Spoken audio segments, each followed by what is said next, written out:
जटाटवीगलज्जलप्रवाहपावितस्थले गलेवलम्ब्य लम्बिताम्बुजङ्गतुङ्गमालिकां नमड्डमड्डमड्डमन्निनादवड्डमर्वयं चकार चण्डताण्डवं तनोतु नः शिवः।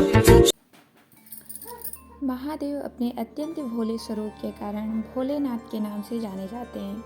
वहीं अपने क्रोध के कारण उन्हें विनाश का देवता भी कहा जाता है। कहा तो यह भी जाता है कि अन्याय और अधर्म के साथ चलने वाला व अहंकार से भरा कोई भी प्राणी महादेव के रौद्र रूप से बच नहीं सकता। महादेव की इसी भयंकर क्रोध का परिणाम है उनका वीरभद्र अवतार, जिसकी उत्पत्ति की कहानी प्रजापति दक्ष और उनकी पुत्री सती से जुड़ी हुई है। भगवान महादेव की वीरभद्र अवतार का प्रमुख उद्देश्य था प्रजापति दक्ष के अहंकार का हरण। पुरानी मान्यताओं के अनुसार अपनी पुत्री सती की भावनाओं का सम्मान करते हुए प्रजापति दक्ष ने सती और शिव का विवाह स्वीकार कर लिया था, लेकिन उन्होंने मन से कभी भी महादेव को अपना दामाद स्वीकार नहीं किया था। एक बार सभी ऋषि मुनि और देवतागण प्रयाग में इकट्ठा हुए। उनके साथ प्रजापति ब्रह्मा और महादेव भी मौजूद थे। वहाँ पर सभी ने एक विशाल यज्ञ का आयोजन किया था। जैसे ही दक्ष उस यज्ञ में पहुँचे तो वहाँ उपस्थित सभी ने अपना मस्तक झुकाकर उन्हें प्रणाम किया, लेकिन शिव अपनी जगह से नहीं हिले और न ही उन्होंने प्रजापति दक्ष की तरफ देखा। ब्रह्मांड का अधिपति होने के कारण प्रजापति दक्ष के मन में अहंकार फूट कर भरा था। महादेव के इस व्यवहार को उन्होंने अपना अपमान माना और क्रोध में उन्हें अपशब्द कहने लगे।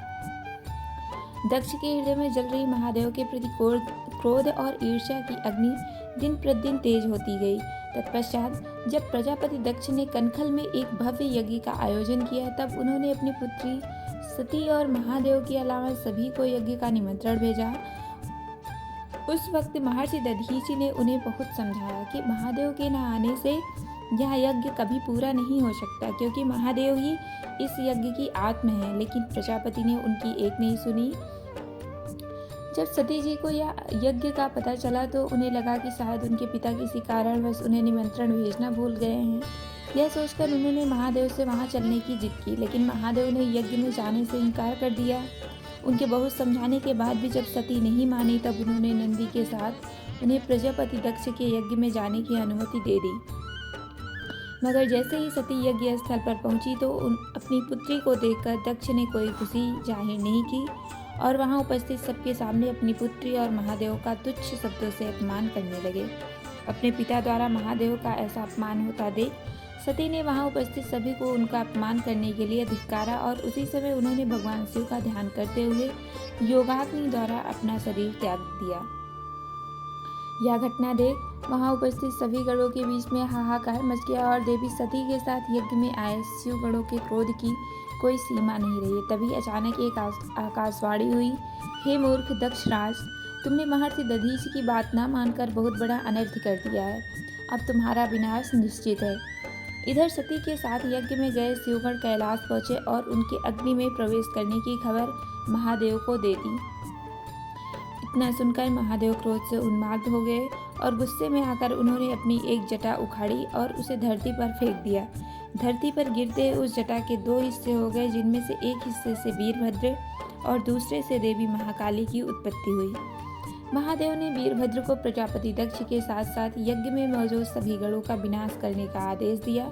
प्रभु के आदेश से वीरभद्र अपनी करोड़ों की सेना लेकर कनकल की ओर प्रस्थान कर गए। उस वक्त उनके साथ स्वयं महाकाली भी अपनी सेना सहित मौजूद थी। वीरभद्र की विशाल सेना के यज्ञ स्थल में प्रवेश करते ही चारों ओर त्राही त्राही मच गई। अपनी सेना के मार्ग में आने वाले सभी का विनाश करते हुए वीरभद्र प्रजाति की दक्ष की ओर बढ़ने लगे। तब उनके मार्ग में स्वयं भगवान विष्णु आए और उन दोनों के बीच भीषण युद्ध होने लगा, जहां वीरभद्र भगवान विष्णु पर हावी होने लगे। ऐसा होता देख भगवान विष्णु ने वहां से अंतर्ध्यान हो जाना ही सही समझा। यज्ञ का विनाश करने के बाद वीरभद्र ने प्रजापति दक्ष पर प्रहार किया और उसकी गर्दन मरोड़ते हुए उसे यज्ञ कुंड में पटक दिया और विजयी वीरभद्र अपनी सेना समेत कैलाश लौट गए। वीरभद्र की इस विजय से प्रसन्न होकर भगवान शिव जी ने उन्हें गणों का अध्यक्ष बना दिया। महादेव के वीरभद्र अवतार को देश के कई हिस्सों में वीरभद्रेश्वर के रूप में भी पूजा जाता है।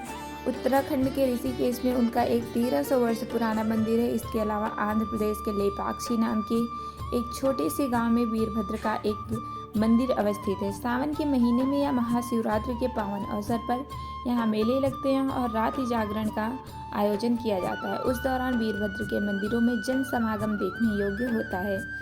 वीरभद्र अवतार की कहानी में हमें यह सीख देती है कि अहंकार के रास्ते पर चलकर कोई भी मनुष्य सफल नहीं हो पाता, बल्कि अहंकार और क्रोध हमेशा उसकी हानि